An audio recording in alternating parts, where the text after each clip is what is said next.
It's my feel-good breakfast show.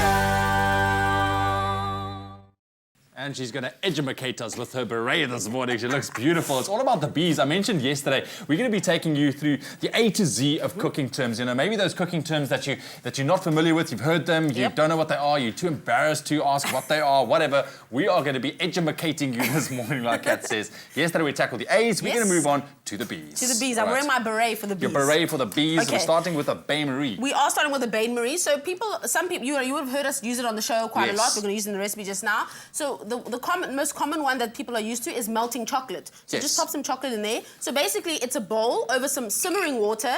The bowl does not touch the water. It's all melted by steam. Yeah. So that's that Bain-Marie. Okay. Also, you can have a Bain-Marie where you cook custard in. So if you're making creme caramels or creme brulee, you cook the custard in a bowl. So the custard would be in here. You pop this into a bigger bowl and you pour the water into the bigger bowl. That's also called a Bain-Marie. So what does that do? So what it does is actually it regulates the temperature because water never goes beyond 100 degrees. So if you're cooking at a very gentle temperature, it sort of helps whatever custard or whatever you're cooking stay stable and also evenly distributes the heat. Cooking. Okay, I like so it. that's Bain-Marie.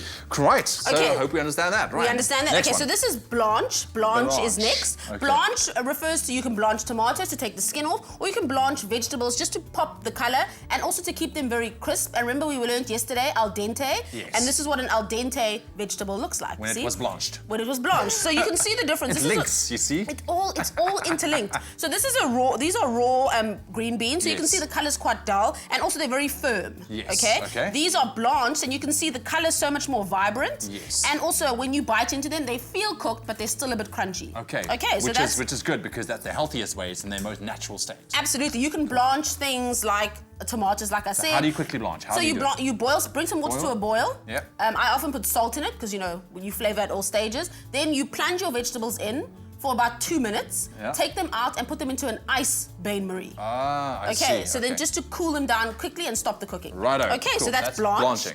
Okay, then we're going over to blooming. Okay? Okay. So blooming, first of all, refers to gelatine. So gelatine comes in either a sheet form, you can see. Okay.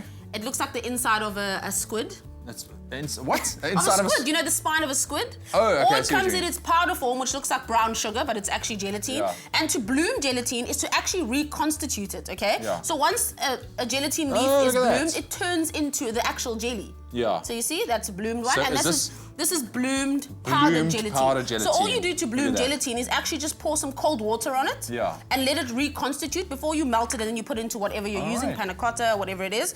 You can also use the term blooming when you're referring to spices. If you pop spices into oil, and you sort of fry them so they release their oil. They flavor their oil. They bloom. They bloom. That's also described So it's wrong as to say they unlock, like I always say. You unlock their flavor by hitting the heat.